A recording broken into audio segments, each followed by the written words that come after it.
One of the pieces that we're currently working on and very excited about and is in production is a group of preparedness videos. And this series features real Texans telling their stories of survival, how they were ready or not, in a variety of disasters that are common to our diverse geography. There's 6 stories in all. 3 will be in English, 3 in Spanish. And in addition to testimonials from actual survivors, the videos also include interviews with Texas Department of State Health Services experts, and they offer advice and guidance relevant to each particular story, but the information is general enough so that anyone viewing the videos can learn valuable, authoritative information. These pieces, when they come out, you will see are really designed to put a face on emergencies and really encourage people to start considering the fact that disasters can happen to them. It can happen to them where they live, and if they can just make a plan and do a little bit of planning ahead with their friends, family, community, they can stay safe. These videos are going to be available on the website this fall. And following that, we're going to hold some special community screenings and trainings where we'll hand out DVD copies of the series and then spread them in that way such that others like you will be able to then screen these stories for their communities. Along with those DVDs will be a discussion guide that encourages community conversation and engagement of the various materials so that Texans can help each other in getting prepared. Now I will turn things back over to Chris, who will discuss some aspects of community outreach that are going on right now and are designed to serve as a model for the efforts where you live. Thanks, Tally. As a follow-up to those materials, if you all have any questions about getting some of the printed materials, like if you would like a quantity of document bags, wallet cards, checklists, etc., have questions about our video series or anything in general, please visit texasprepares.org, and in the top right hand of the screen, you'll see a link that says Send Us Email. Please feel free to use that to communicate with the campaign at any time with any questions or materials requests. So up next, we'll be talking about community outreach. In general, you'll see this presented with some examples of what we've done in the past. We usually do it in a retail location with a tent, but that's just one way that we do it. Truly, outreach is designed to be scalable. That's anything that you can do to interact with your community because you're the people who know your community best. So whether that's shaking hands with patrons and talking to them about the importance of emergency preparedness, or actually attending a large event, making an announcement, making a speech, sending out an email, all of these are great ways to interact with your community about the importance of being prepared. So as a background, this engagement is so critical to extending the campaign messaging. As I mentioned, local citizens who know their community well are so much better armed to go out and educate the public than anybody else. This face-to-face contact often has far greater reaching influence than somebody seeing a television commercial, hearing a radio commercial. It's shaking the hand, it's talking about their family safety that actually gets people prepared. Another tactic that we use is also trying to couple public outreach with media relations coverage. We know that even if you go to an event that has high foot traffic, the number of people reached may be only in the hundreds on a successful day. If you can have one media relations partner who comes out, covers that story from an objective angle, and it gets on the nightly news, so many more people in the community will be better prepared and know how important preparedness is. Christine from the Department of State Health Services will be talking more about media relations and how you can engage them towards the end of the webinar. And thirdly, outreach is a fantastic way to get local partner organizations involved. So many times there are a lot of groups who want to be involved in public preparedness, but they have different schedules. They feel like they don't have the resources. By really planning well and combining those resources, you can have a huge impact on how prepared your community is. Some of the goals of public outreach. The first is just to educate Texans about how important it is to prepare for all types of disasters. We have a unique situation in Texas that the state is so large. We face almost every single type of threat imaginable, whether that's hurricanes to bioterrorism to snowstorms in the Panhandle. Texas is such a large and diverse state, it is important for people to be prepared no matter what. The second goal is to help individuals and families take at least one step towards preparedness.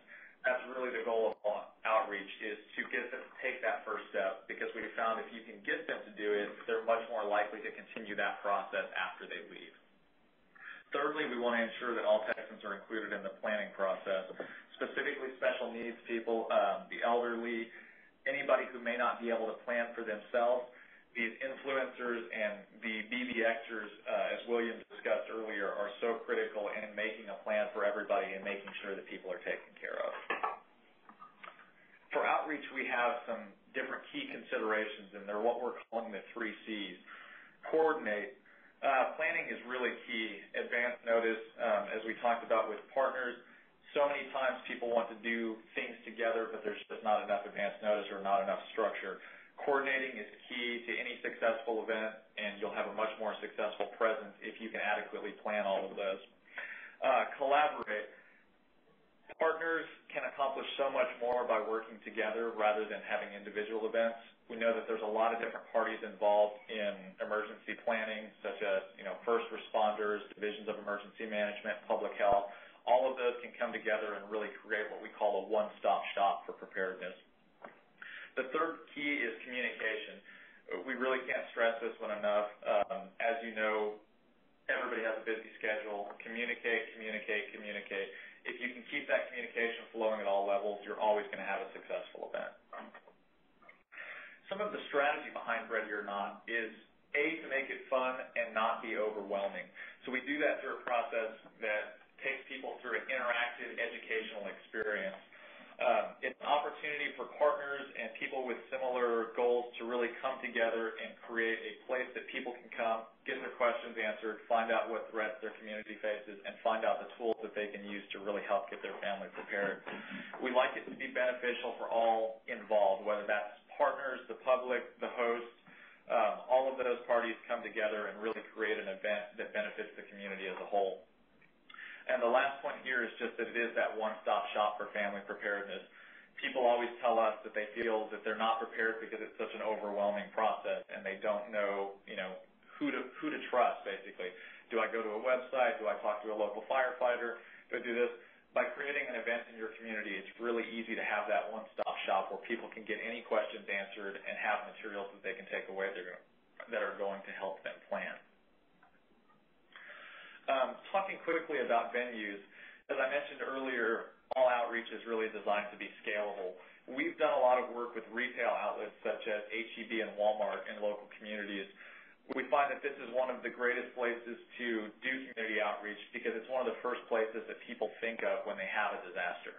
So Gulf Coast residents, as an example, when they hear that there's a tropical storm in the Gulf and that it may head towards their area, those big box stores where they can get supplies, food, water, etc., are one of the first places that they often go to.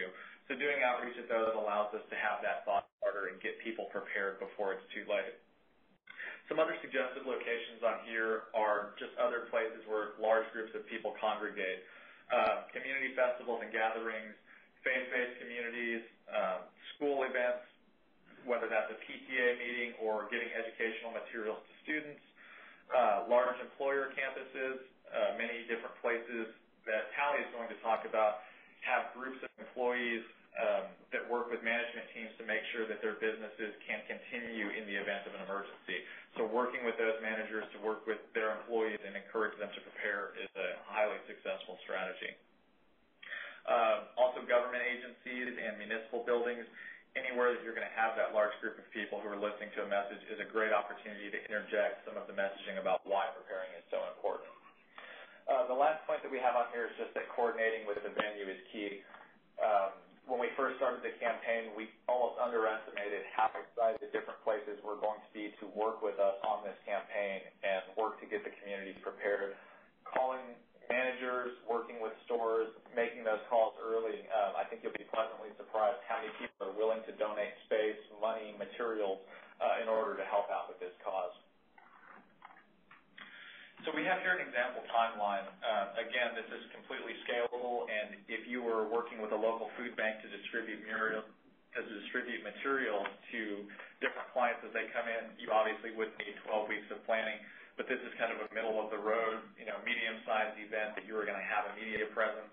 This is a basic timeline just for how much advanced planning is required. About 12 weeks out, we encourage you to identify and invite local partners. Again, that coordination is key, just making sure that everybody has it on a schedule. Meet with a selected venue and try to set an event time and date that works well with everybody, and then start making those initial calls to recruit some volunteers and some staff that will actually be at the event. 8 weeks out, we encourage you to gather materials and supplies that you'll need for distribution, as well as following up with the partners for additional details that may have changed since your first meeting. 6 weeks out, just again, confirm venue details to make sure that everything is still on the same page, nothing has changed. Develop some media relations materials that may be sent out to members of the local media just so that they can have that in their books, have it on their radar that the event is going on and that they may like to have a presence. And thirdly, distribute invitations to community members. If you can increase the foot traffic at your event, make it part of a civic project, those are great ways to actually get more people to attend and spread the word further. A great example is a community who is holding an event and invites the local Boy Scout troop to come out, pass out materials, and get people involved.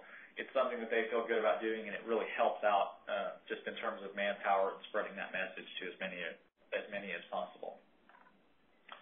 1 to 2 weeks out, encourage to distribute media relations materials to people that you've worked with on the media front. Confirm the attendance of any partners, train the staff in exactly what they're going to be doing, maybe even have a run-through if your venue will allow it, and then identify a media spokesperson for the event. So if the local news crew does show up, who would be on camera, who's going to be the expert to talk about different areas of preparedness. And on the day of the event, we want you to coordinate with your venue contact. We know how important that is, that things change on the day of, so really working with them to make sure that everything's ironed out is critical to having a successful event. Provide those items that we've discussed and any additional materials that partners might bring to the table to volunteers and staff and get them to distribute those. And then really just go out and have fun. Prepare your community. Ask open-ended questions. Get people thinking about the things that are important to them, like their family safety. And we've gotten so much good feedback through our events at people willing to share their personal preparedness stories and thanking us for being there. So here we're going to run you through an example setup of some of the types of outreach we do. This is a long shot of one of our different setups that we would have in a retail parking lot. You'll see some branding, usually a tent, space for partners to set up. What we try to do is break it into 3 easy sections, just like the campaign materials. And so we have dedicated areas and tell people that making a plan is very easy as long as you focus on family essentials and information. So we'll have a table set up with family information. There we might do wallet card distribution, planning sheets that people can fill in their family plan, go through the process of actually thinking who will contact who, where we'll go if we have to evacuate, and then some have a plan key points of just about why it's important to do that, making sure that people with special needs, the elderly, children are taken care of. The second area is the essentials area. There we actually have an example kit. On that materials list that I showed you earlier, a lot of times we work with a retail partner or purchase those materials so that we can have all of those items displayed on a shelf or on a table so that people can see, it's not that overwhelming, it's not that expensive, it's easy to pick up those supplies that are going to be necessary in any situation. We also distribute the supply checklist there so that they can know exactly what should go into their kit and what they can take home. Ready bags, the waterproof document bags that we talked about earlier, that's a great place to distribute those and talk about those essential documents that are important to getting out safely and then recovering afterwards. And then also any emergency preparedness videos that you'd like to share. We're going to be developing the video series that Tally talked about that will be available to local partners. That would be a great place to show these and get them started. A lot of times local first responders, firefighters, EMS have great video assets that they can share that really get people thinking about their own situations. And then the last area is a place for information. So partners can set up additional tables, pass out their own materials, get everybody involved, and really make it that one-stop shop. We also encourage people to have a computer station, which is great with the era of wireless and 3G technology. You can actually have a laptop computer set up at your event so that you can visit local health department web pages, texasprepares.org, and show people firsthand where they can go to get the best information.